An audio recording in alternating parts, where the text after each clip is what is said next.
important to look up on these specific differences and not on the similarities again, because what point is now, what is today. Another, this phrase, some people asking about it, what's going on, we forgot you. It's so a huge example for me. I've heard it really in this sentence against left demonstrators against globalization. So it was 20 years ago, I don't know. And so it can be seems so much, and so for me it becomes not any proof for anything, because the man who said it, I hear it clearly, was to another one with long hairs and rasta hairs, and a left one guy. So, and it was in Bavaria. Oh, what's going on? It helps nothing. I think so. I'm sorry. In this context, you can't imagine. And the question from Cosmina shows it as well, that perhaps it isn't not really understanding very well what you want to say with this. Ursula, a quick question. Well, I would like to just quickly respond to this, that I consider the sentence very, very heavy, and that this Nazi concept, even in this shorthand, is used to be absolutely shocking. I also want to say that very often when I'm invited to talk to Holocaust survivors or their descendants, there was an assumption that the fourth generation now are completely different. And I almost from your talk find out the reverse. Because when I left Germany in '65, the word Jew was not pronounced. When I came back from spending a year in Israel, a colleague wanted to know whether I was Jewish, and he's like squirming around, and he's using the word mosaic face, and I pretended I didn't understand, and finally he forced himself with a red face to utter the word Jew. Thank you. Okay. So Comments. Thanks. I think just briefly to Ursula, I think there are so many more examples, but I think my answer will probably relate to that, to my answer to Susanne. It depends. I think I'm not working with the concept of proving in that sense, if I understand you right. I'm more interested in the context, subtleness, use of such language. Where does it come from? How does it travel? And as I said, well, yes, there is much more to say, and there are maybe even better examples, possibly. But briefly about what you said about the racisms disappear, that was just my initial remark. This didn't refer to Germany at all. I just, if this is what you mean, I just referred in the beginning to that. I found this quite interesting that we talk about anti-Semitism in other minorities, for instance, just as also, for me, for anyone, and apparently not about anti-Semitism and racism, but that's more an interesting note to self. And okay, so as for the differences and focusing on the difference, my plan and for this conference, this was it was planned like this, that a talk on anti-Semitism and racism is part of it. And I think, what can I say? As I pointed out already, I focused for many years on the differences, and I think I see where you're coming from, that you say, and why do we have to focus again or more on the similarities? I think we have to, in that sense, that there is, in my view, there is a gap that is widening incredibly, that only the people who are actually running around with wild anti-Semitic conspiracies, or such as in the anti-global movement, etc., are the only ones talking about racism. This is why you say, I guess also, why on earth do we have to talk about similarities? And on the other hand, we have discussions about anti-Semitism where similarities disappear entirely and it is only focused on the difference and the specificity, which I think is right, but I think at the same time, and that's the reason why I thought I want to, actually working on anti-Semitism, I want to bring this together again, because I do think it is incredibly important. Also, if you want to actually really discredit ideas or movements that keep stealing away the racism, so to speak, as accusation. I just think it is very important that there are similarities. But as I said, I don't want to engage in this competitive idea, what's more. That note, we're going to take, we'll reconvene at, say, 3:10. We'll take a small break for the drinks. Okay, so thank you both very much for really good Josh and Yasmina are going to present. Josh will be first, and he is speaking about Israel bashing and anti-Semitism. Josh has a doctorate degree from the University of Chicago and worked mainly as a cultural anthropologist, but was also trained interdisciplinarily. He also has a DEA in International Law from the Graduate Institute in Geneva. He's conducted research on issues of human rights in Israel-Palestine and is engaged in a research project in the Urban Review Process and Conference. And he'll attend the conference, which is to be held later this month. Mr. Kaplan. Thank you. Doctor. Thank you, Doctor. Yes, in fact, I'm leaving tomorrow for research on the Durban conference. And a few preliminary remarks about this paper. It is not in my area of expertise, and it's not the result of extended research, nor is it really anthropology. Can you hear me back there? What I'm interested in this presentation is in lines of thinking and argument that are in play, particularly in the United States, around the issue of anti-Semitism, particularly the relationship between anti-Semitism and criticism of Israel and Israel bashing. So the first section of the paper is, I've called loosely, how anti-Semitism appears as a non-problem. This paper is about the relationship between anti-Semitism, criticism of Israel, and Israel bashing, as I said. This topic necessarily requires engagement with one of the most challenging intellectual and ethical problems surrounding the question of anti-Semitism today.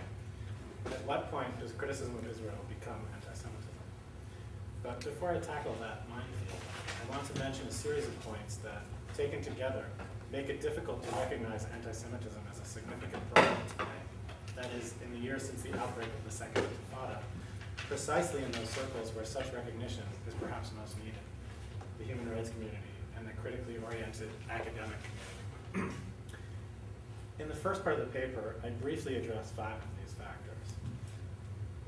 Governmental data collection on anti-Semitism, a pervasive sense, particularly among left critical and human rights circles, that anti-Semitism is an effect of the Israeli-Palestinian conflict, the treatment of Israel at the UN and by human rights organizations, media frames, and the role of Jewish NGOs and voices. In the second part of the paper, I attempt to tackle this gray area between criticism of Israel and anti-Semitism, or Israel bashing.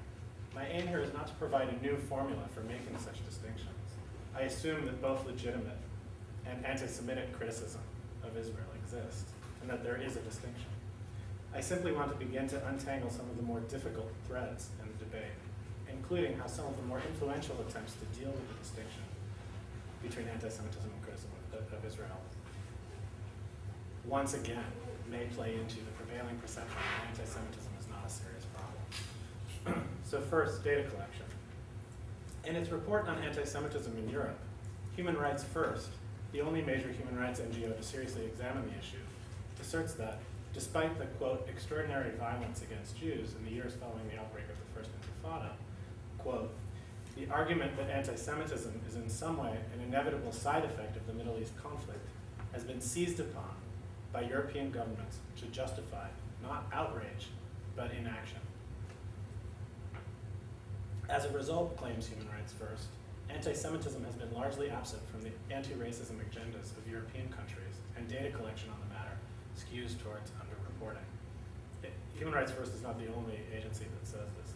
There are other monitoring agencies that come to similar conclusions, but not human rights monitoring agencies in particular.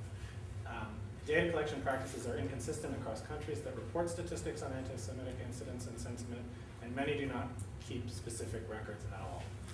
Part of the explanation for this may be the lack of a consistent definition. But poor record keeping may also indicate that many countries have yet to consider anti-Semitism a problem of sufficient seriousness to merit reporting and data collection in the first place. In those countries where no system in place to collect data, where there is no system in place to collect data on the subject, Jewish organizations have often stepped in to do so. I will return to that point in a moment. The same sort of thinking frequently appears in critical left academic circles. In a meeting last month with the former president of a major disciplinary association, I was told that the real issue with anti-Semitism is how it is used to deflect criticism from Israel's human rights record. This view, famously espoused by Judith Butler, has become widespread among academics and activists. The complaint that anti-Semitism can shut down debate or distract from legitimate criticism is repeated so often as to become a sort of mantra, particularly on the academic left, which it must be said is a sizable portion of academia. The notion that anti-Semitism can be used as a sort of trump card to assign, to use Butler's term, uninhabitable identifications, such as Jewish anti-Semite, has also become a reflex assumption. I believe that all of these sometimes occur, but what commentators like Butler miss, and she has contributed much to this position, is that sometimes, and in some places, far more places than Butler seems to imagine, it is rather the reflex assumption that anti-Semitism is a way of silencing criticism of Israel that makes it very difficult to take anti-Semitism seriously. By the way, when I'm talking about anti-Semitism in this paper, I'm always talking about contemporary anti-Semitism, and particularly in the last few years, since the outbreak of the Second Intifada. Perhaps we could go back a little farther, but that's really the period I'm talking about. Thus, there is a strong presumption in left academic circles that contemporary anti-Semitism is not a serious issue, as I said, that the real issue is the Palestinians and their rights, and anti-Semitism both distracts from that, and to the extent that it occurs, is an effect, quote unquote, that we can take care of by taking care of the conflict, or by stopping Israel's human rights violations. In other words, anti-Semitism is not an important human rights or critical intellectual issue because it is an effect of the Palestinian-Israeli conflict, particularly of Israel's more objectionable policies and actions. In this line of thinking, to do contemporary scholarly work on the subject, and I stress not historical work, which is another matter and far less controversial, is to effectively give ammunition to Israel's supporters precisely at a moment when Israel's policies and actions are most controversial. Third, there is a strong presumption among human rights advocates and organizations that Israel is a gross and frequent violator of human rights with a sophisticated team of international lawyers employed to justify the country's violations. The innumerable reports documenting Israeli human rights violations put out by the UN, I have statistics here, it's incredible. The US State Department calculated that nearly 170 negative resolutions were passed against Israel in the United Nations between 2001 and 2007. In the same period, the countries with the next most negative resolutions passed against them were Burma, with just over 10, the Sudan and the DPRK, with both under 10. And with specifically human rights issues, the proportions are similar, not quite as extreme.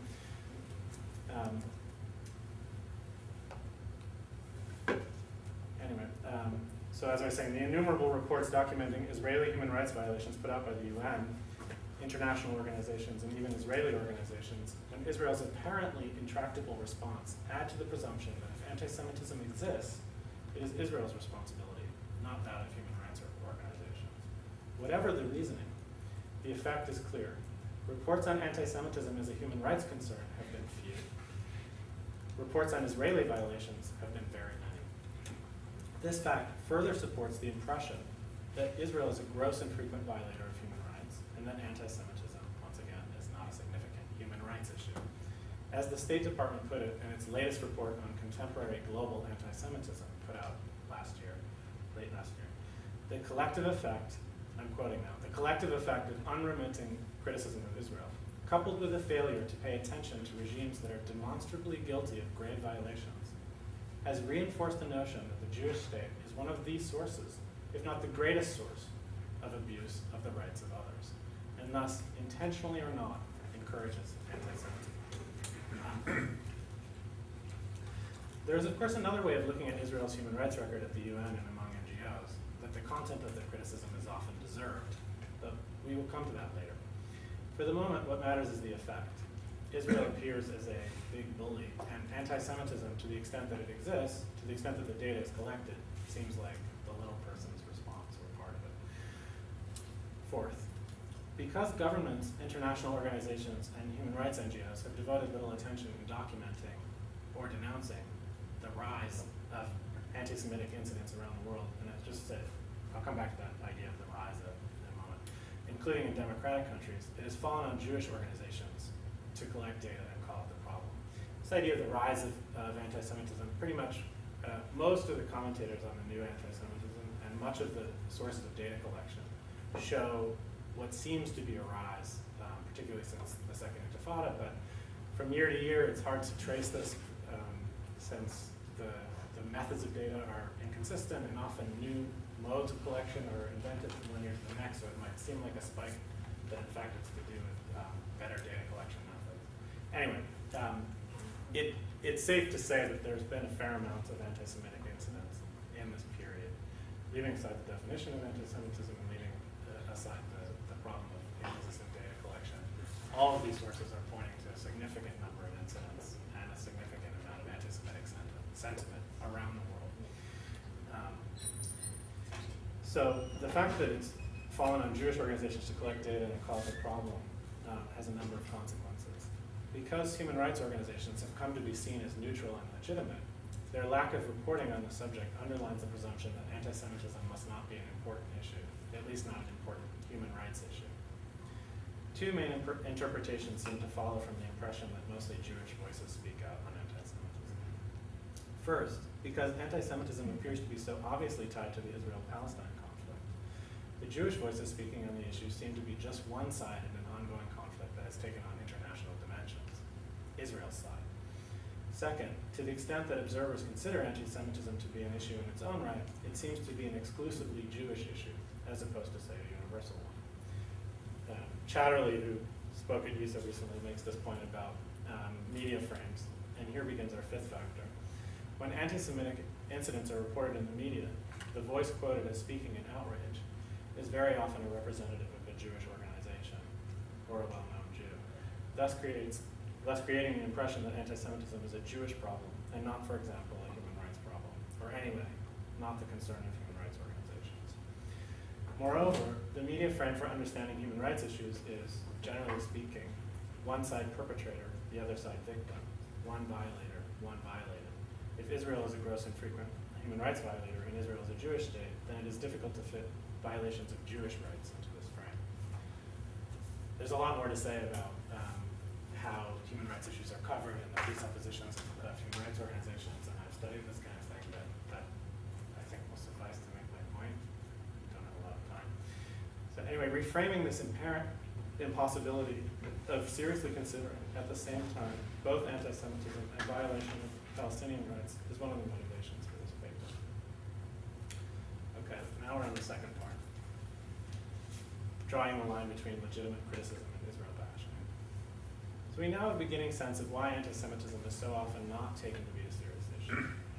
But we have not yet entered into the more challenging discussion of how to define anti-Semitism, and at what point criticism of Israel might become anti-Semitic or mask anti-Semitic sentiment.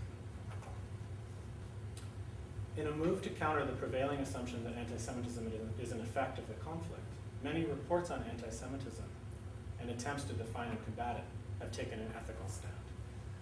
The Israel-Palestine conflict can never serve as a justification for anti-Semitic acts. Let's look at one of the bolder formulations often repeated in international circles dealing with the issue of anti-Semitism, the so-called Berlin Declaration. And I quote, "We participants declare unambiguously that international developments or political issues, including those in Israel or elsewhere in the Middle East, never justify anti-Semitism." It is difficult to disagree with this statement on ethical grounds. It is, of course, never justified to use the Israel-Palestine conflict as an excuse, much less a justification for anti-Semitic acts or sentiment. Just like the United States actions in the Middle East cannot be a justification for suicide bombing against American civilians.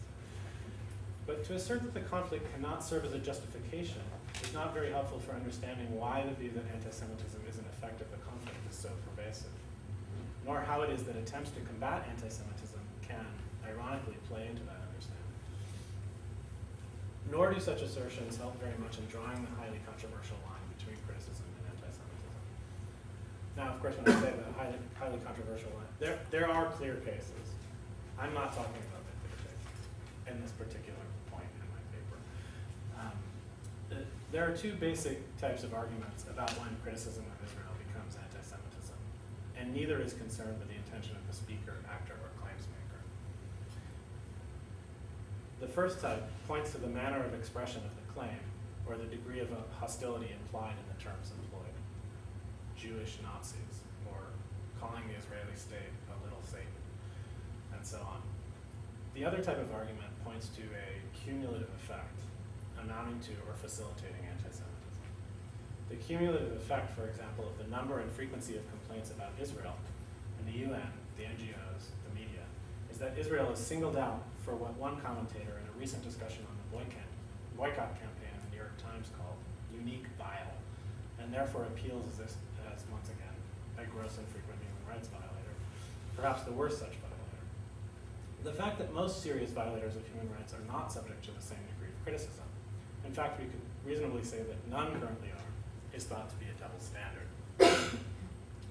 Moreover, when such an image of Israel is widespread, and it arguably is, the road is paved for acts that are anti-Semitic in their own right. The best known attempts to draw a line between criticism of Israel and anti-Semitism are probably Sharansky's 3 Ds, delegitimization, double standards, and demonization, and the EUMC definition, which I'm not going to get into.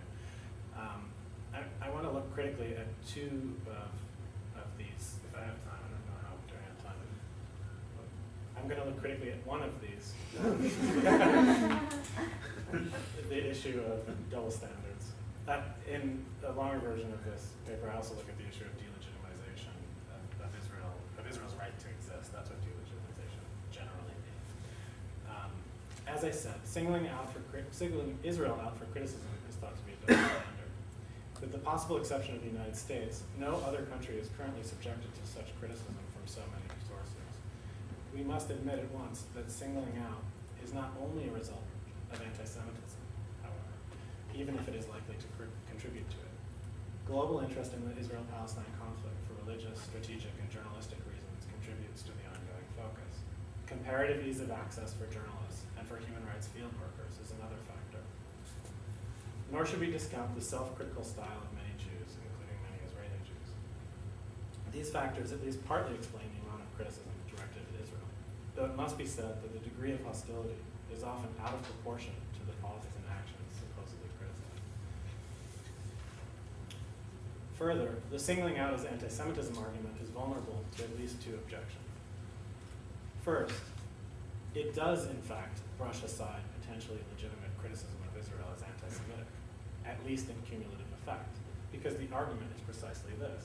In cumulative effect, criticism of Israel is anti-Semitic. So we can come back to this. This feeds once again into the presumption that arguments about anti-Semitism are a way of deflecting criticism of Israel. Second, individual critics of Israel may well have a point, at least sometimes, and quickly jumping to the conclusion that a large international public outcry is anti-Semitic or feeds anti-Semitism, the substance of individual criticisms may not be taken seriously. This can further the impression that anti-Semitism is used to Moreover, the very timing of claims making about anti-Semitism can make it appear to be bound up with the Israel-Palestine conflict. Campaigns against the boycott of Israeli universities, against the threat of anti-Semitism in the Durban Review Conference, seem to reach a sort of height in the middle of the Gaza affair.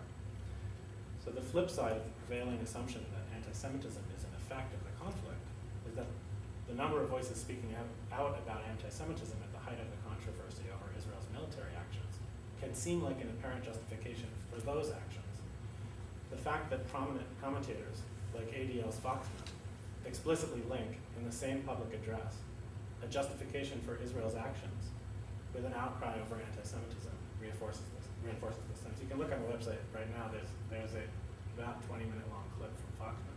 First 10 minutes are all a defense of why what Israel did is completely without the justification for criticism. And then the outrage over anti-Semitism in the second half.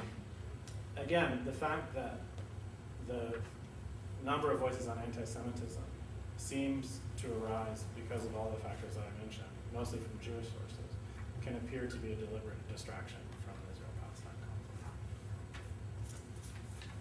Skipping stuff.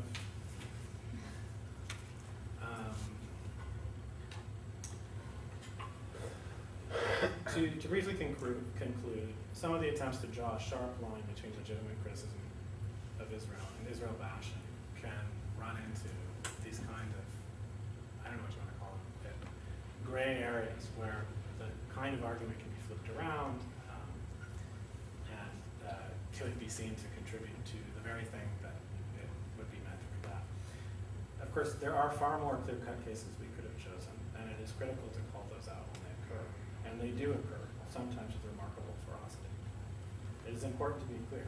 If by providing apparent legitimacy to the hostility directed at Israel and Jews present in many countries today, the phenomenon of singling out Israel contributes to supporting situations where, for example, genocidal anti-Semitism is rampant, we need to take that very seriously. Nevertheless, it is important also to consider how dismissive attitudes about anti-Semitism as a problem can ironically be supported by the way the debate is sometimes framed. And we can begin to see this by looking at some of these examples, other examples that I didn't talk about. Anyway, I want to say that both of the following are the case. That the cumulative effect of singling out Israel can contribute to the already significant level of hostility directed against Israel, especially in the context of potentially proliferating genocidal threats. But at the same time, the cumulative effect of dismissing it as anti-Semitism, coupled with the coincidental timing of those dismissals with some of Israel's more controversial policies and activities, can feed the presumption that anti-Semitism is an effect of the conflict. Effect again in quotes. And feeds the assumption that anti-Semitism is a trump card for Israel's supporters.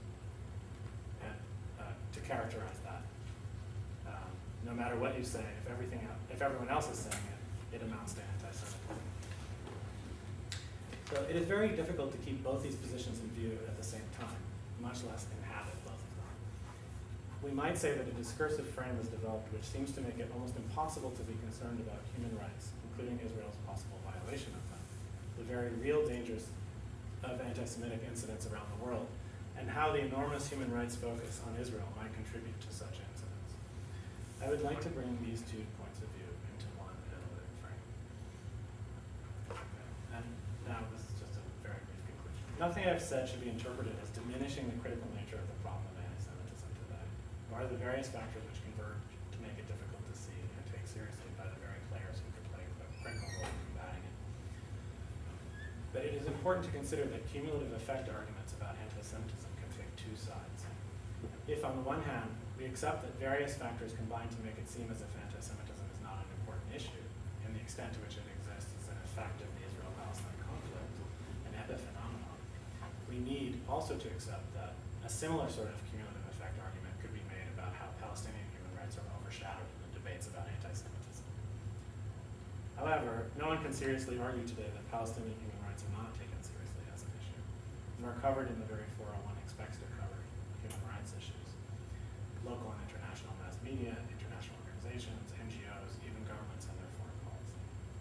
The argument that anti-Semitism is simply a smokescreen for Israel's human rights violations while perhaps true in certain discursive instances, and true to more limited extent in cumulative effect, diminishes the apparent seriousness of anti-Semitic acts committed around the world, and contributes to the status quo ante of underreporting, underconcern, and leaving it to the Jews to talk about.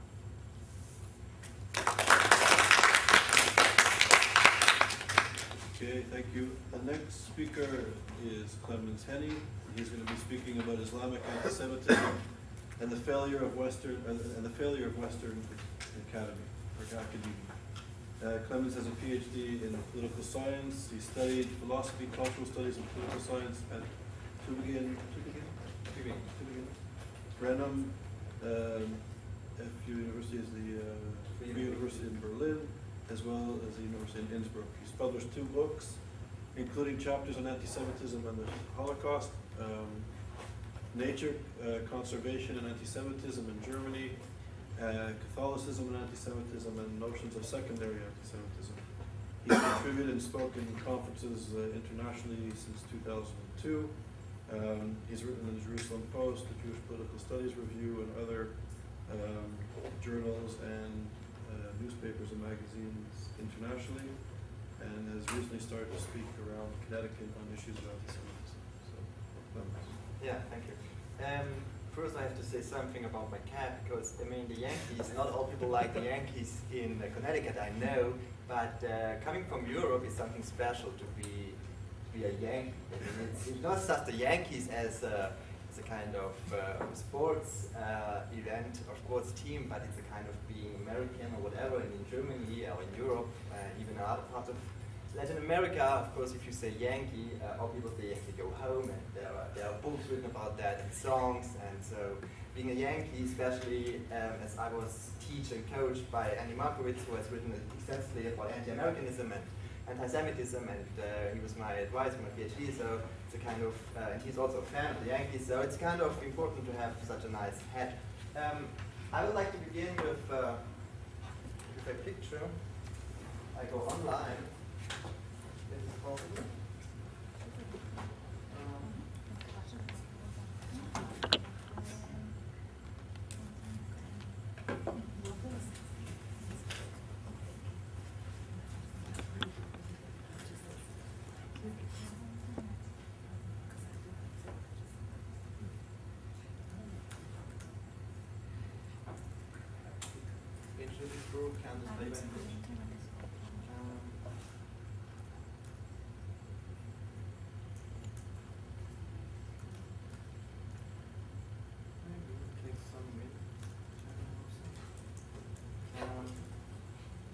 Maybe I take it different because I have it because it's an important picture actually.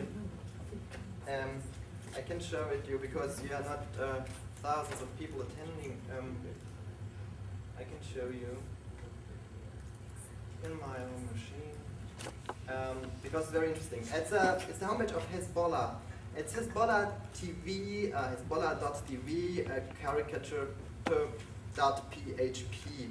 And I can show you because it's just as a kind of some of those people. You see a cartoon, a Star of David, and a person marching with a sword. You can connect with computer. I don't know. I don't think so. We can look at the picture. Why not? Okay. It will be easier. Yeah, maybe if it does. If it all goes down for my 20 minutes, but no, 2 minutes. The time of the clock is stopped. Yes. Okay, like an ice hockey. Like football. The Yankees get more time. Kind of no surprise. That's Hezbollah. You see all those cartoons, most of them well known probably. What I would like Too fast. No, the first one, that's my point, that's why it's so funny. Because Hezbollah is a kind of terrorist organization, and the United States of America declared it's a kind of terrorist organization. And the first cartoon actually was printed in the New York Times last week on Wednesday. And the next day, it was the 27th of March, Hezbollah themselves, obviously they're reading the New York Times and they're happy about it, and they just took it. And I think that's a kind of really shocking event that an anti-Semitic cartoon printed not in his, from Hezbollah or in any Arab or Muslim journal or newspaper, but in the New York Times, goes immediately to the, in this case, Arab world, spreading Jew hatred. That's kind of really scaring.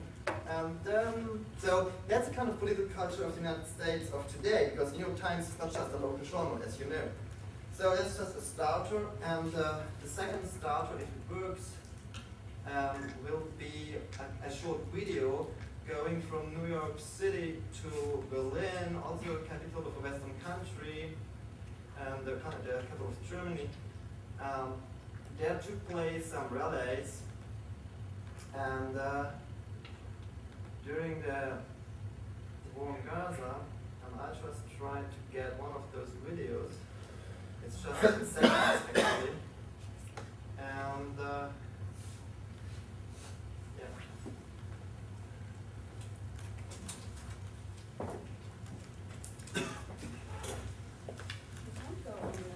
You're not connected to this. Okay, so it doesn't work. Anyway, it is a kind of video where there is said, you can see it, death to Israel, total Israel, tötet Juden, kill the Jews, or very interesting, Jude, feige Schwein, it means Jew, coward of a pig. That's extremely scary. Okay, so I close this and just, I wanted to show this video because that's really something I've been living in Berlin the last 5 years, and this is definitely a new development in the city of Berlin. That you have at least 3 times between 5 and 10,000 Muslims. Is it a bit close or? It should close actually. Because my laptop is closed. I don't know what. You can disconnect because I don't need it anymore. The video is not working, it's no problem. So I go to the analysis of this video later on because I can't show it.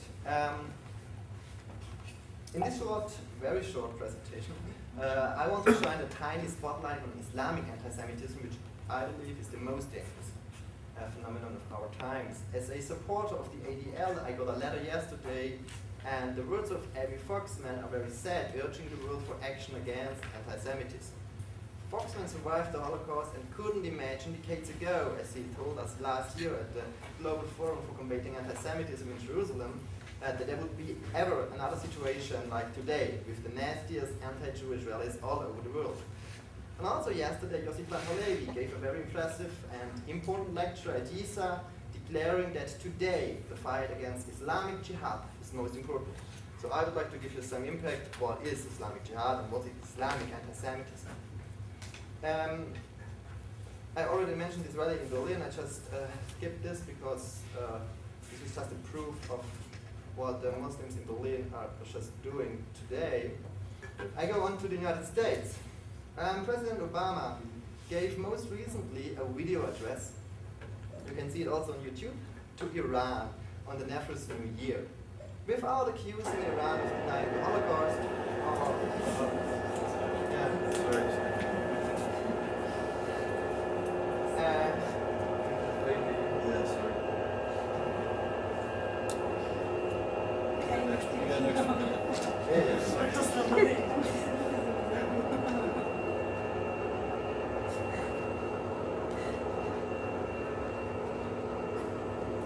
It's very subtle. Good, okay. Okay, President Obama, so this video we also cannot see because now there's no screen anymore, but anyway, Obama gave an address to Iran, very friendly words and lovely, without accusing Iran of denying the Holocaust or making conferences a la a world without Zionism. He pleaded for good relations amongst civilizations, quote. In what sense Iran under the Mullah since 1979 is still civilized? This is a question Obama does not raise. The response on the other side of Iranian Supreme Leader Ali Khamenei was very prompt and interesting because they have internet in Iran and they listen to YouTube. It was also delivered as a private note from Obama to the government. So this Ali Khamenei was saying, I quote, "My advice to the American officials, to the president and to the others, is to think carefully about these things. Give all your advices to someone to translate it for you, but don't give it to the Zionists to translate. I mean, what he's saying, Khamenei in Farsi, he urged us not to give it to the Zionists.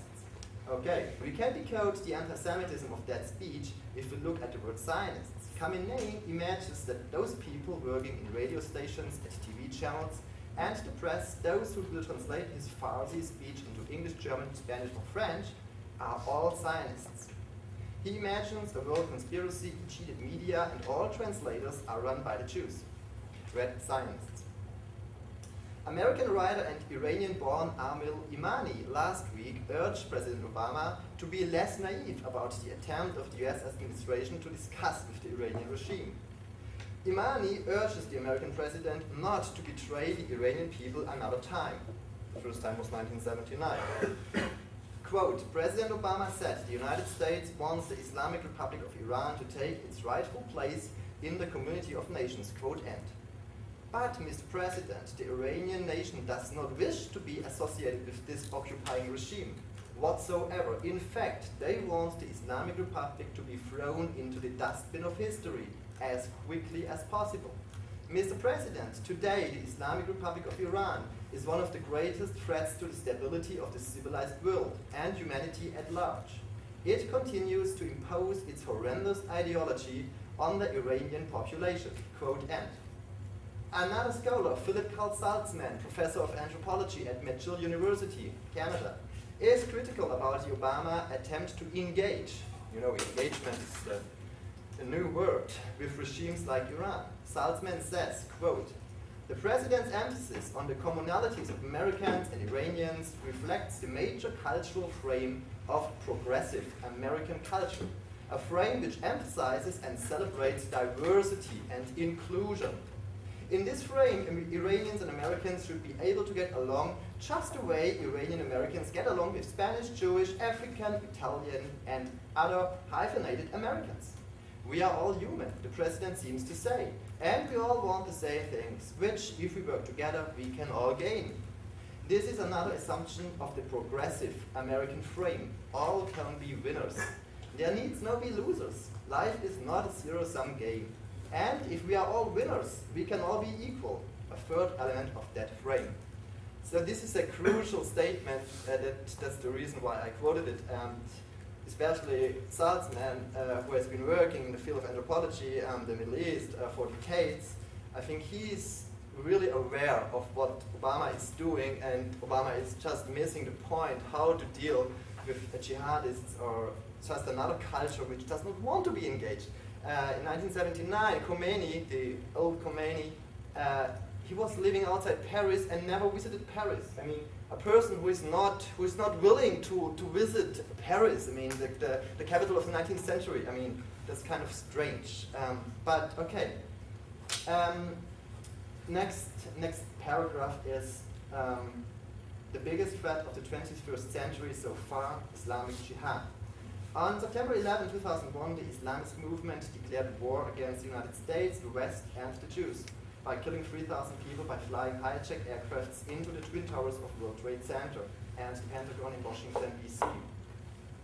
Literally, they declared war even before, and the Arab world is at war with Israel since 1948. But 9/11 is the murderous symbol of that ongoing war of Islamic Jihad against the West. The nuclear ambitions of Iran clearly show the realistic threat which derives of Islamic anti-Semitism. Worse, the statement was backed by a Holocaust denial conference in Tehran in 2006. The collaboration with neo-Nazis and European or Western Holocaust deniers of the above-mentioned conference in Iran underlines the radical and dangerous outline of today's Iran. Now I go, because of the time, just back to the 7th century, Islamic anti-Semitism and the Quran. The Quran has undoubtedly several anti-Jewish surahs, like Jews have to be humiliated because they had to disbelieve the signs of God and slaying the prophets unrightfully, Surah 26158. The next one is, O believers, take not Jews and Christians as friends. They are friends of each other. Whose of you makes them his friends is one of them. God guides not the people of the evildoers. This is Surah 551. And the third one is, for example, Surah 265. And well, you know, there were those among you that transgressed the Sabbath, and we said to them, be you apes miserably slinking. I cannot go into details of the emergence of Islam, but one central aspect has to be mentioned. Some scholars have criticized the attempt to define the relationship of Muslims and Jews as somehow golden time, especially compared with Christianity. Professor Ronald L. Nadler published for the Middle Sassoon Center already in 1986 an important piece about Islam and anti-Semitism by criticizing that attempt, including a criticism of famous Bernard Lewis. Professor Nadler says, quote, Muhammad's emigration, Hijra, to Medina marked the beginning of Islamic history. Islam's calendar started with the Hijra, because it was through Muhammad's enhanced role as a political leader in Medina that Islam first fulfilled its destiny as a polity. It was as though Islam had not yet fully existed in Mecca, where the nascent ideal Ummah political community could never have been realized. Muslims' view immersion from Medina consequently reflected the worst possible attitudes towards the Jews. Islam's earlier ambivalence, desiring its own confirmation from the people of the Jewish book, while at the same time remaining condescending towards the same people and book, had here almost vanished. Now there was absolute confidence in Islam's superiority and finality, with the notion of the Jews and polytheists being the worst enemies of the believers. The element of contradiction and confrontation became paramount. The earlier possibility of accommodation had disappeared. Here, in the heat of bad relations, the foundation of continuing theological antipathy toward the Jews was irrevocably laid. Quote, end. My friend and colleague Neil Kressel, Professor Neil Kressel, is here, fellow at YIISA this academic year, wrote in 2007, in the early years of Islam, this book is here, it's Bad Faith, it's an important book. In the early years of Islam, quote, the Caliph Umar expelled the Jews from Khaybar and all Arabia, relying on a provision of the surrender that said that the terms could be revoked if the Muslims so desired. When Hezbollah named their missile Khaybar 1, therefore it portrayed its battle against Jews and Israel as a continuation of one started in Muhammad's day. The Palestinian Sunni militant organization Hamas similarly has employed the Khaybar name in its slogan, Khaybar, Khaybar, O Jews, Muhammad's army will return. Quote end. This foundation of Islam has to be kept in mind if we read about today's hatred of Islamist jihadists or prayers in mosques with Islamist imams. So, now another interesting history dealing with a book published in 1898 in India, but coming from a German guy. Another story of the theological source, and it's interesting and fun, of Islam is of interest. In 1833, German Jewish Rabbi Abraham Geiger from Wiesbaden, one of the most important reform-oriented Jews of his time, published his PhD about Judaism and Islam.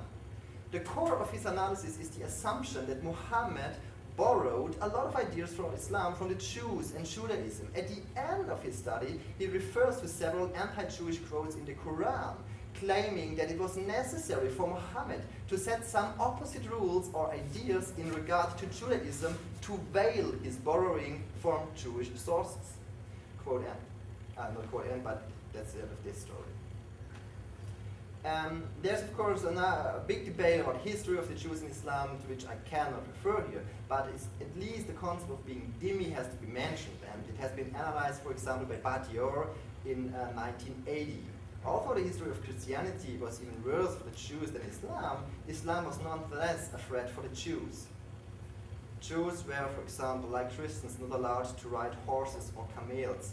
I have a footnote here, and this footnote is saying, for those people who want to compare the situation for Muslims or other minorities or groups in Muslim countries with the Jews in former times, just imagine a single country in the world today which is not allowing a Muslim, because of being a Muslim, to ride a bicycle or a car. Okay, the fact is that pogroms occurred in Muslim societies against Jews, like in Morocco's Fez in 1465, in Granada in 1066, and in other places. Muslim leaders introduced special insignia for Jews as early as 717, hundreds of years before Christianity. invented a kind of yellow star in 1215 in the unfamous Second Lateran Council. A crucial moment for the Islamic anti-Semitism of today was a conference in 1968 held at the Egyptian Al-Azhar Mosque and University, the so-called Yale of the Islamic world. It was the fourth conference of the Academy of Islamic Research. Islamic leaders and scholars from 24 countries produced a quasi-official position of Islam to the Jews, defining the Jews as the, quote, worst enemies of Islam, and, quote, the best friends of Satan. Avi Baker concludes, quote, this Al-Azhar document made the Jews not just the humiliated dhimmis of the past, but rather a challenge to the primacy of Islam, quote, end. My next point would have been the blood libel and the importance of blood libel until today. I just skipped this because it's too much, but it's important. Also, the protocols of the Elders of Zion. We heard a lot of this already from Charles, and he did. And yesterday also. Also, the Muslim Brotherhood and the invention of the deaf industry, which is really interesting. And my colleague Matthias Künzel wrote about the deaf industry, which is an article of Albana Kutukum later, in 1938, and I would say we can compare this, for example, with the German philosopher Martin Heidegger, who is probably the most quoted philosopher of the 20th century. His Vorlauf zum Tode is forerunning for death, but it's just too much to go into details right now. So my last point is the failure of Western academia in addressing the problem. Because the problem, as I tried to show, is a problem actually. It means Islamic anti-Semitism is really a very big problem. It's the biggest threat for Israel and the Jews, but also for West and even for Muslims in all those Muslim countries. So what about the failure of Western academia?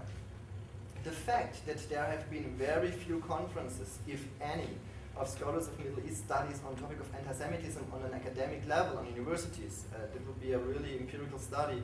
I dare if there have been at least one single conference of a specific Middle Eastern studies program on a North American university dealing with the topic. Maybe not even one conference, but I'm not sure. Anyway, there is an interesting study by Martin Kramer. You can look this online. He's saying, anyway, in what ideological way they failed, just make it as a topic. That's really important. And Neil Kressel proved the same failure of psychologists and sociologists to address the topic of anti-Semitism adequately. The failure of post-colonial theory, anthropology, and especially those following Edward Said's theory of Orientalism from 1978 has just in recent years become more and more an issue in research through the mainstream, the mainstream in literature, sociology, anthropology, political science, and several other fields remain uncritical. But there is at least a study last year published on the problematic of post-colonial studies and anti-Semitism. Finally, what about the parallelization of anti-Semitism with, quote, Islamophobia? To equate anti-Semitism as a whole with racism or prejudice has become fashionable. The United Nations and the Muslim world, for them, Islamophobia is an important weapon to reject criticism of Islamic jihad. There's a good article of a colleague of mine from Berlin, Klaus Faber, who has written for the Jerusalem Post, and with some interesting quotes from Muslim leaders who use this very how to say, fashionable, but also in a clever way to persuade the Western world that it's really a threat for them. Even in serious research centers, like the Berlin Center for Research on Anti-Semitism, headed by Professor Wolfgang Benz, which organized a conference on that equation in December 2008, Islamophobia has become an important part of their work. I criticized this conference in the Jerusalem Post, and since then there has been a big debate in both German and English-speaking blogs in the internet, as well in Haaretz, Jerusalem Post, Wall Street Journal. Benz and his colleagues declared that we know the stigmatization of Muslims of today from the history of anti-Semitism. Well, this is not true. Rather, it trivializes the history of anti-Semitism in an unprecedented way for an institute supposed to be critical about anti-Semitism.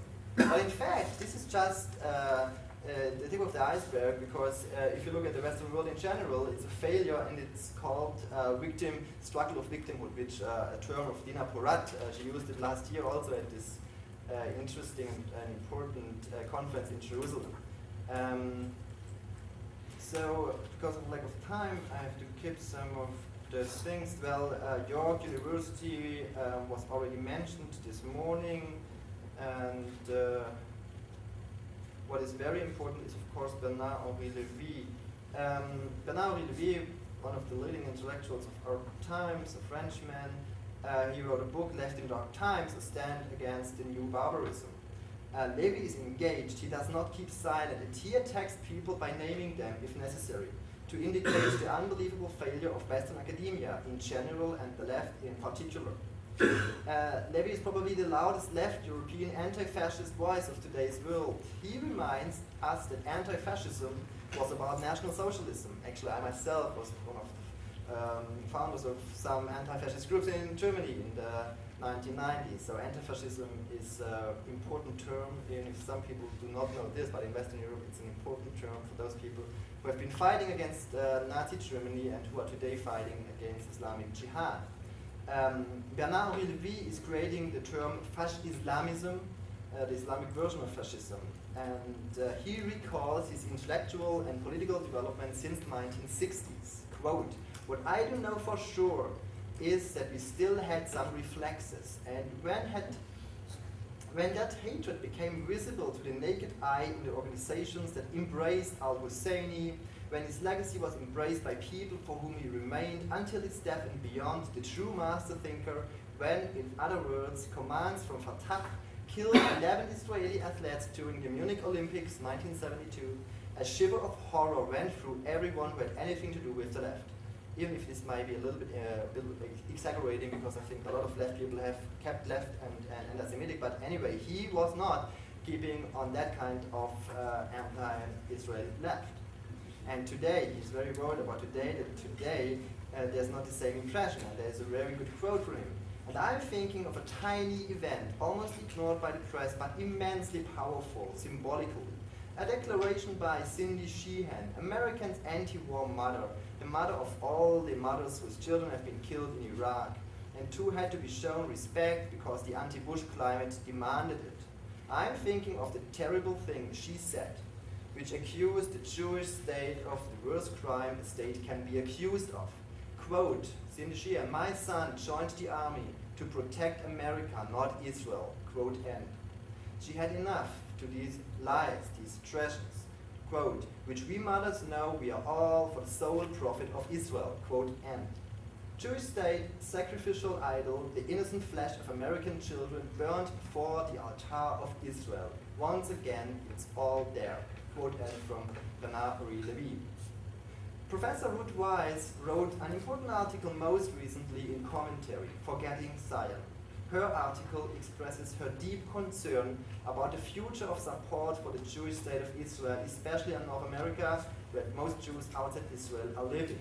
Quote, "A Jewish child growing up as I did in Montreal during the 1940s absorbed Zionism as naturally as Canadian ground did the snow in springtime." Quote end. She said that this is no longer the fact. Zionism has become an obstacle to become part of the establishment in the Western world, thanks to left-wing and Muslim anti-Semitism spread over the decades. A cultural relativism which denounces universalism also undermines the struggle against bigotry and Islamic anti-Semitism. People in academia, like at Yale, have enormous privileges. It is our duty to fight anti-Semitism and not to wait until it's too late. Absorbing Zionism and supporting Israel for a lot of different other reasons should be part of another summer of love. Radical Muslims like neither love nor sex and rock and roll, nor other core Western values like liberty and freedom. A time when the left, and not just the left, but all of us, may become lost in the dark winter of Islamic anti-Semitism and Islamic jihad may not be far off.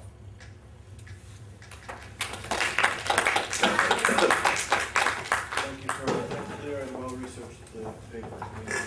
And now, the final paper of the day is Kazmina Paul. She's going to speak on new avenues on campus anti-Semitism. Kazmina is a PhD, well, first of all, she's a graduate fellow here at YIISA, and she's a PhD candidate in history at Babes Bollia University in Romania. She's writing a dissertation on anti-Semitism in the Romanian collective imagination in the 20th century, and has collaborated on research projects at the Institute of Oral History. She holds a BD in sociology and a master's in Jewish studies, and now her research is focusing on oral history interviews, sociological inquiries, and classical history analysis, which are centered on anti-Semitism and collective memory and Jewish heritage. And she's actually doing groundbreaking research on Romanian history and anti-Semitism in the aftermath of the Holocaust. I will start my presentation on campus antisemitism with the pretext. Yes. And so I will start my presentation on campus antisemitism with a pretext. And not necessarily because I would need a pretext to address this topic or this specific concern, but during my presentation I will use different concrete examples to raise specific concerns and to support your understanding and to help understand my concern. So the pretext would be that now 4 days ago took place, for those who are familiar with, BDA's days. This meaning that took place the Global Day of Action for Boycott, Divestment and Sanctions. And as you probably already know, figure out from the vocabulary, it was an anti-Israeli campaign. And parallel with this campaign, in the same day, both campaigns were meant to aim to hit the campus. So it took place a reply to this campaign, which was launched by Campus Outreach Division of Simon Wiesenthal Center. The campaign was entitled I Can campaign, and it is only for campus developed, and always try to respond to this. So let's have a closely look on this campaign. First of all, BDA's days, their text, their subtext, their language is very emblematic for this kind of anti-Israeli campaign which takes place on the campuses. The response of Simon Wiesenthal Center is not an emblematic one for the response in this climate of Jewish organization responding. As we already know that Simon Wiesenthal is not necessarily a representative figure for this Jewish responder.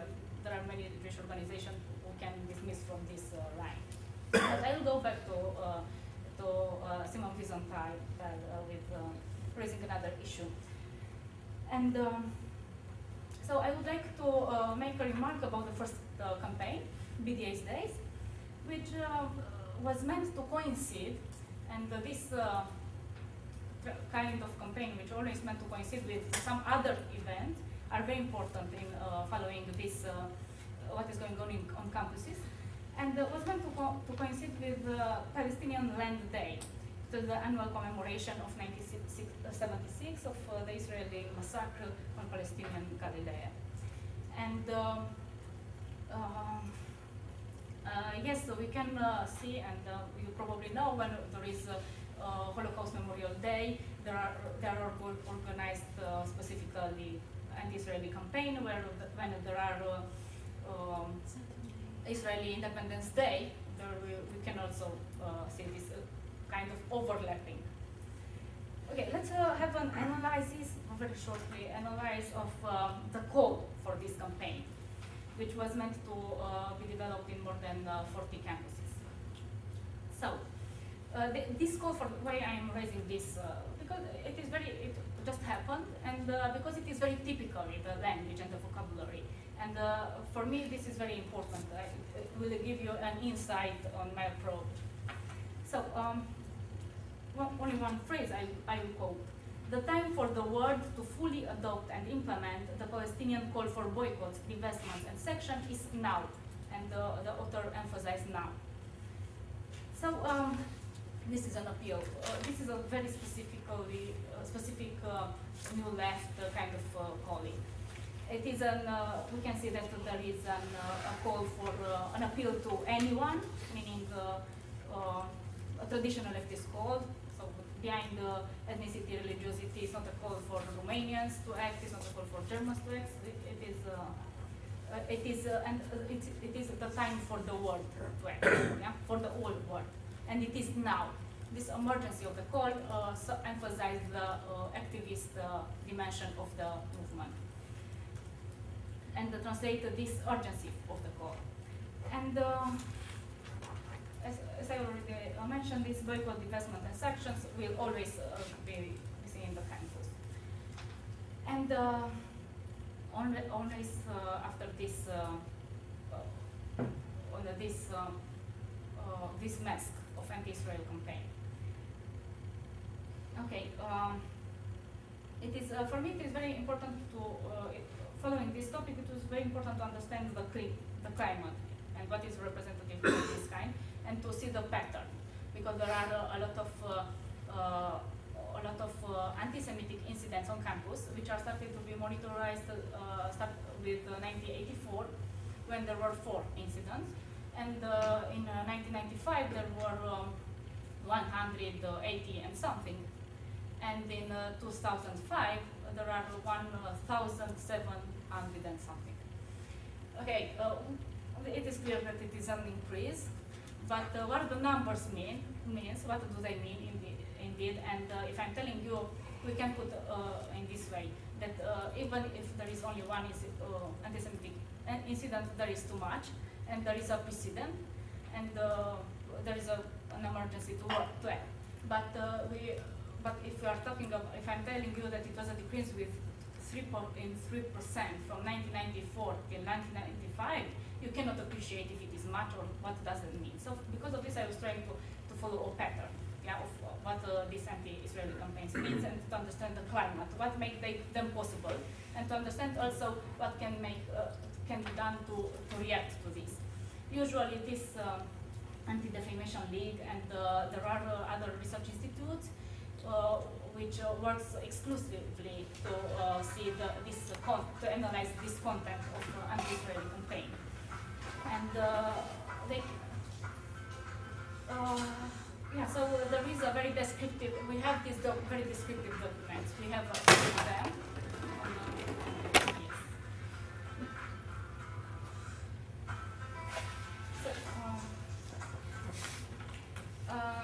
Trying to see this pattern, what this pattern is about, and trying to find it in these descriptive examples of anti-Semitic incidents on campus.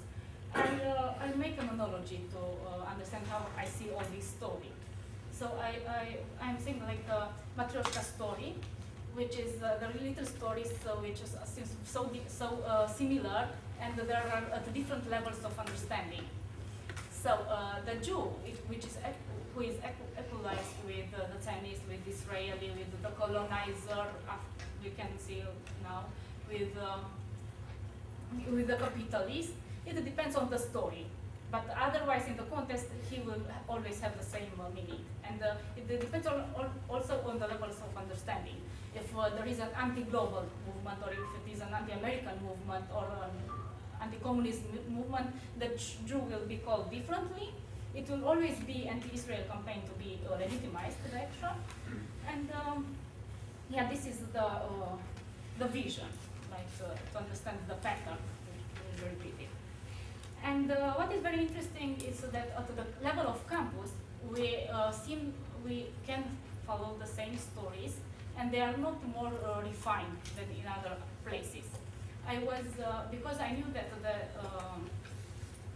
so I was familiar with this attempt of trying to gain legitimacy through an Israeli campaign to a political statement in academic environment. I was expecting to meet in these descriptive examples of anti-Semitic incidents, I was expecting to meet more anti-Israeli statements and civic positions. But in fact, there are even the most known anti-Semitic incidents, let's say not a swastika in a corner of a campus, yeah? Which can be marginal and can be a case study. But there are very many, like Hitler didn't finish his job, Jews are pigs, and forms of Holocaust denial. And this was, and Zionism is racism. So many forms of violence, and this type of violence and also this type of language is not more refined or more hidden or more subtle in this university environment, and as I was expecting. So this type of violence is the same as on the street. Because of this, I entitled my paper New Avenues on Campus Antisemitism, to see that the same avenue, that same street we can see also in the campus. In other words, my thesis here is that the face of campus has changed. And I will use, this is I will talk about to make you understand that my point that the violence and the material is not specific for an academic environment, so at least not anymore. The kind of discourse which is used. And so I think that the face of campus has changed, and this is after the student movements of 1968, and these structural changes in the university environment, we have to address this kind of topic and to understand the climate. And the campus, I would say that it's not imagined anymore like that idyllic environment which make us think to some olive trees, that Greek image, yeah, of academia, and the students working with the maestro and listening their maestro. But it is an avenue of marching, of protesting, of taking position, of acting in this Marxist code of the time is now to act, and the time is now to change the world.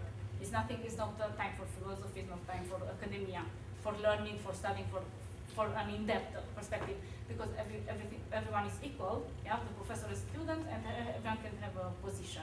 So there is a kind of radicalization, and the kind of, because of this activism. And I would the text to see and to appreciate, or to weigh this kind of radicalization, I was using a litmus test, I would call. There is this litmus test that is used in chemistry. For sure now you use a substance to see if something is basic or acid. Yeah? So the litmus test, I would say, for this radicalization is antisemitism. For a society or for campus environment, in this case, you can address this issue of antisemitism to see if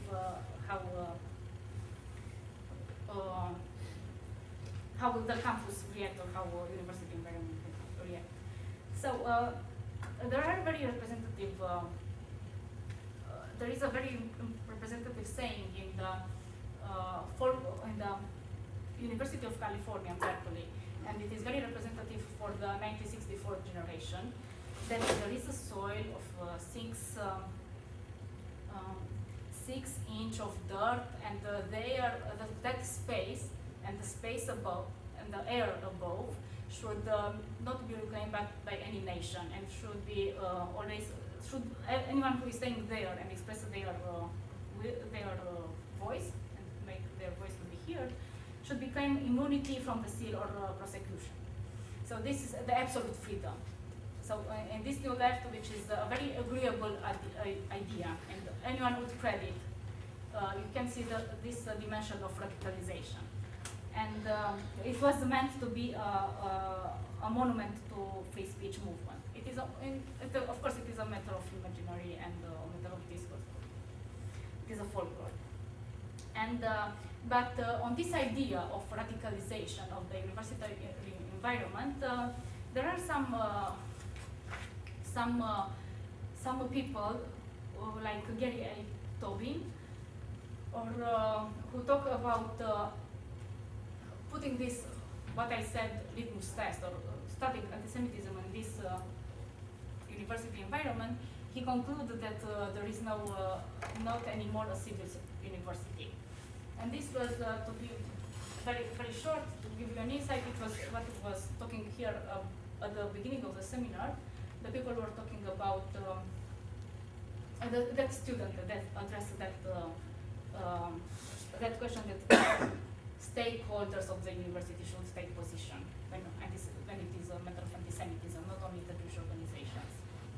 So he concluded that nobody is taking position. There are used governmental funds, and there are many, and this is his conclusion, that there is an uncivil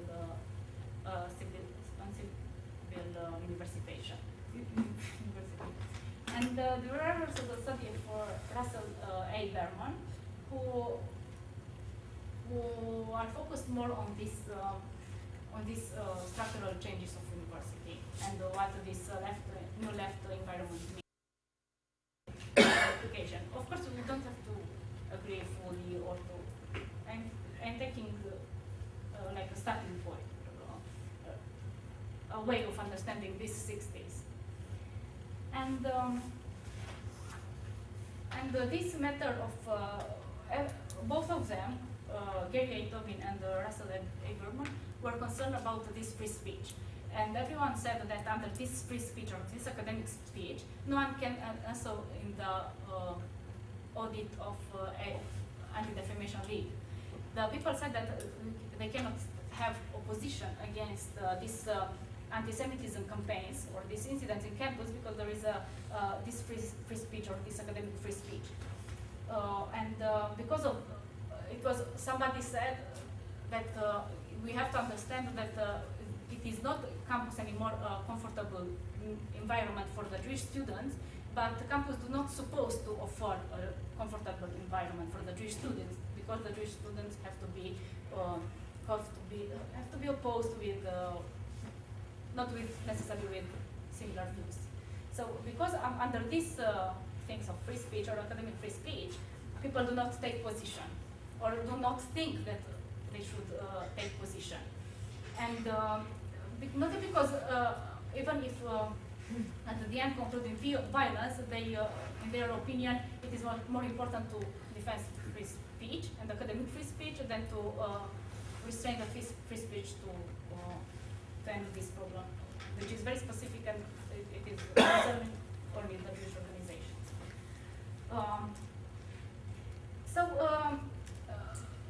From another point of view, I would say that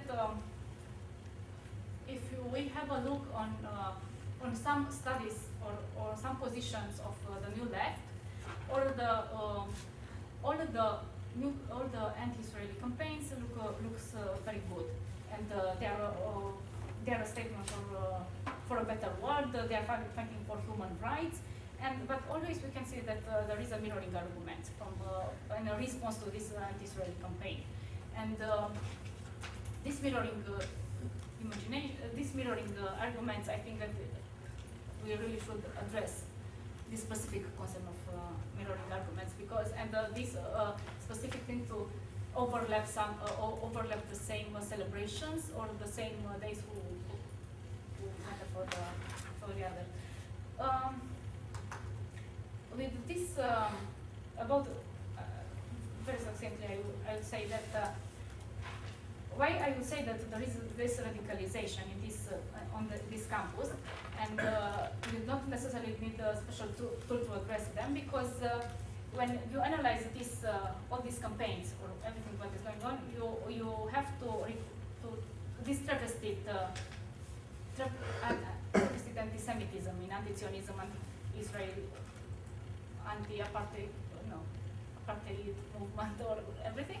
You have a look on flyers, on pamphlets, on posters, on rally announcements, on petitions, on internet, and all of this emphasize this activist position, and there is by corollary the type of violence. So on this activism, we have, of course, hooliganism, we have physical threats for the Jewish students who are identified as Jewish. If you are wearing a t-shirt or because this is also very interesting because a lot of Jewish people address this concern of they do not feel, not that they do not feel comfortable, but they feel fear and they cannot wear anything that can identify them as a. And there are these, as happened at Arvin or at Berkeley, when there is a Holocaust Memorial Day, it was concluded in violence, and it means that necessarily police have to intervene and because of these physical threats. And there are some specific, you can see some specific themes on this anti-Semitic campus incident. One of that very most spread that I was expected was that of Holocaust denial. Holocaust denial, another specific concern. It is this of what is going on in Middle East department. Everyone is having an eye on this. There is also a very well-known movie on Colombia Unbecoming, and there are interviews with people from Middle East departments who want to stay for this idea that there are biased Muslims who by default have a propaganda anti-Israel, and these are really a specific concern because they do not allow any Jewish or pro-Israel campaign. And what was quite addressed this topic here about the third world revolution, the fact that we do not have any more objective truth. So it started that all these minorities to represent themselves, and even if they are biased, this is welcomed in the academic speech. And the fact that you have a protest or you have a political or civic position, this is welcome. No one tried to achieve an objectivity or something else. So because of this, there are I don't know how correct it would be or helpful to address this. There are these Muslims who are engaged in this Middle Eastern studies, and they promote this idea and a way of radicalism, what is translated as Gary taught in university. This Holocaust denial also comes as I would say that it's very specific for New Left movement who universalize this genocide, concept of genocide, and it is very similar to the phenomenon as in Central and Eastern Europe when it was a state-organized forgetting of the Holocaust, and even now it is very relativized and compared with other genocides, and in this way it is a matter of past, and we have to be concerned of some matter of present, and in this way we address this Israel issue. And there is also with Middle East, this is minus about this apartheid and anti-apartheid, and here it goes hand in hand with this Middle Eastern departments. There is the same image of the Israel propagated as colonizer and as the white, and opposite to in opposition with the Palestinian or the weakest, who is the brown and who is the indigenous. And this is the last image of the colonizer who is having an impact because of already constructed discourse. And we address now to a decolonized reader. This is very important. Our reader is not anymore one who can think differently because of. Okay. Thank you very much. Okay, so we'll make some time. We have 20 odd minutes for questions, and then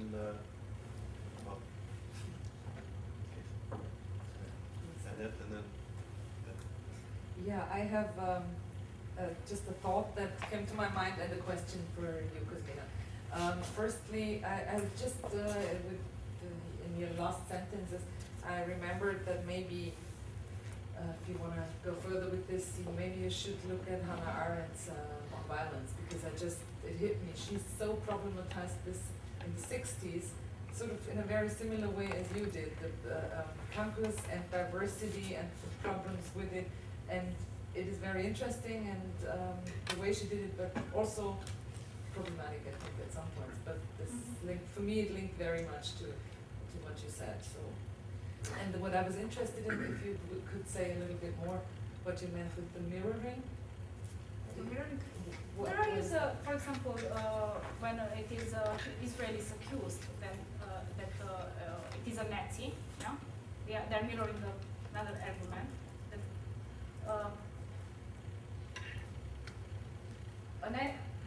if there is an anti-Israeli campaign, they will say that Zionism is equalized with Nazism, or Israel is equalized with Nazism. When it is a contra-argument, somebody is trying to countering this, will say that no, the other is the Nazi. Yeah, and always you use if it is said that Israel is is not respecting the human rights, they already know the Palestinians are not respecting the human rights. So it's always a mirror, and we need the third way. This is not a, I think that it is not a way. And what is the problem here is the problem that you can, even in this Anti-Defamation League, and there are a lot of things who are monitoring what, when they have to sort out some, no, to find some way of sorting out the problems, they are trying to raise concern in the Jewish organizations. But you have to translate, to find a third way, and not to translate it as a Jewish organization, or to make aware the Jewish students how to react when they are, because you're not uprooting the problem. You're just educating people that there is a problem. You know, but there is no, and this mirroring of arguments, you are still, there is a problem, and but you're not uprooting the problem. I think Josh also wanted to speak to the issue of mirroring. Thank you. I've also seen this, noticed this a lot lately in looking at criticism of Israel and the discourse or claims about anti-Semitism, that they often seem to mirror each other. And I mean, just to take an example from Cosmina's presentation, which was a quote apparently from the BDS movement, which I also went to some of these events for the BDS movement and was very struck by the extreme nature of the discourse. So you quoted, you said they were saying it's time for the whole world, the time is now to act. There's an emergency call. The time for BDS is now. No, for the work, it's time. For the work, it's time to react. It's not for the BDS. But didn't you start by saying the time for BDS is now? The time for work to full adopt is firstly an appeal. The time for the world to fully adopt and implement the Palestinian call for boycott, divestment, and section is now. Yeah, that's what I said. BDS, boycott, divestment, Yes.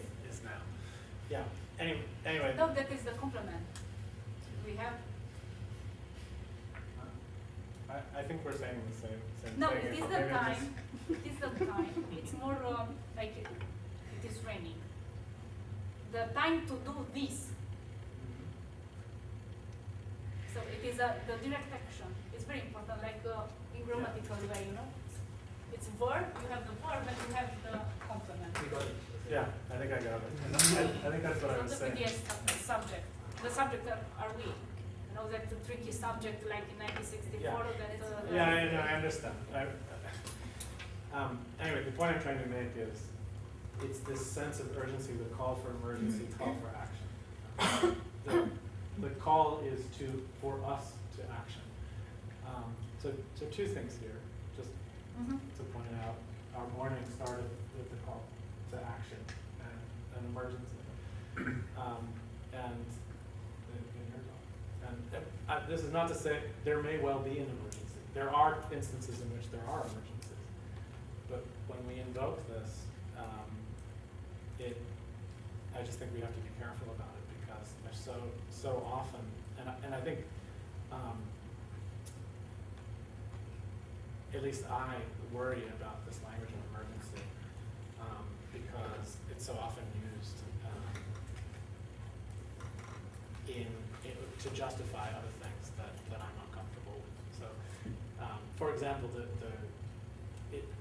use of the idea of emergency is in human rights law the key way that rights can be limited or suspended. It's the key way that constitutions can be limited or suspended in many countries around the world.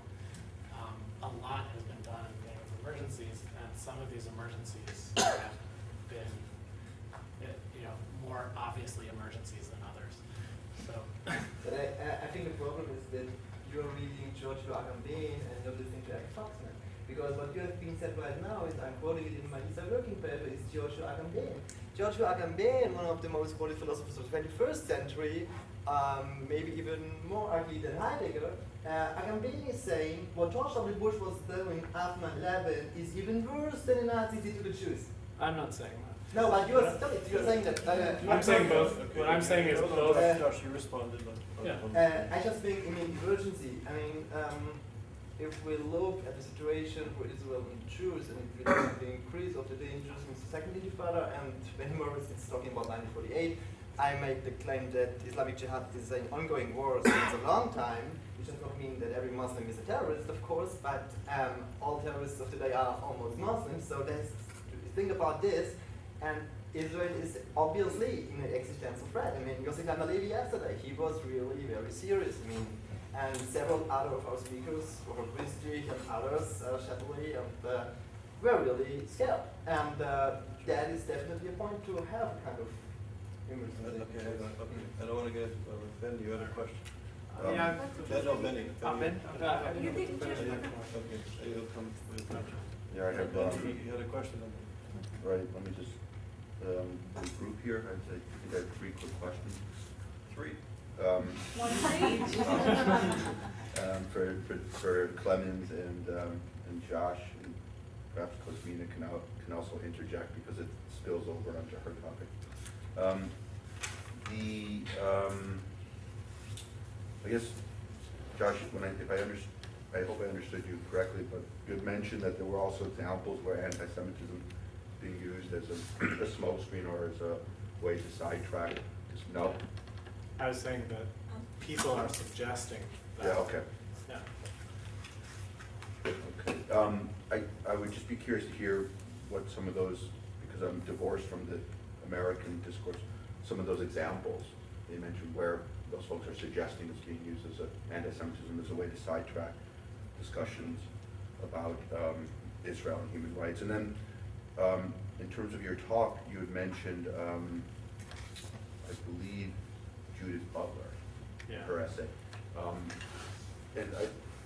Just to segue into what Yossi said last night about Jewish anti-Zionism, Butler is enormously popular in Europe. She just spoke in Berlin. As a student, studying gender, I also delved into her work. But it's interesting that she's crystal clear when she writes about Israel, and just impossible to read when she writes about other topics. But in terms of her crystal clear writings about Israel, it seems, I don't know if she's reached the point right now, like Naomi Klein, where she's advocating a boycott. But these types of figures, Naomi Klein's Canadian Jew, I think the daughter of Holocaust survivors, Charles, I think she's a brother, I'm not sure. Is this being, in your field, is this being researched, the role of Jews in terms of contributing to this fiercely anti-Israeli discourse? And as reference point, I'm using Alvin Roosevelt's essay, which sort of caused this huge controversy a couple of years ago. How that's playing out in terms of those positions. Naomi Klein, Judith Butler, also grew up as a Zionist Jew in Cincinnati, or no, in Ohio, in Cleveland. Is that being used as a prop to further this discourse? Because in Europe, as I mentioned last night, it's mushroomed. And I'd like to hear more about what's happening in the States, but also if you know anything about Europe. Sorry. Finkelstein in Europe. Yeah, but Finkelstein, I think, has been discredited, whereas the others are still seem to me maybe not. In the UK, it's very popular. Okay, but in the States, Butler, and in North America, Naomi Klein is now the darling of the left and the progressive forces. Then, and also Richard Falk, I would add too. I'd like to hear because he's also playing a role. Also, 2 of the 3 people I've mentioned, I think, are contributing editors to the Nation, and folks on the panel can answer that too. I'd be curious.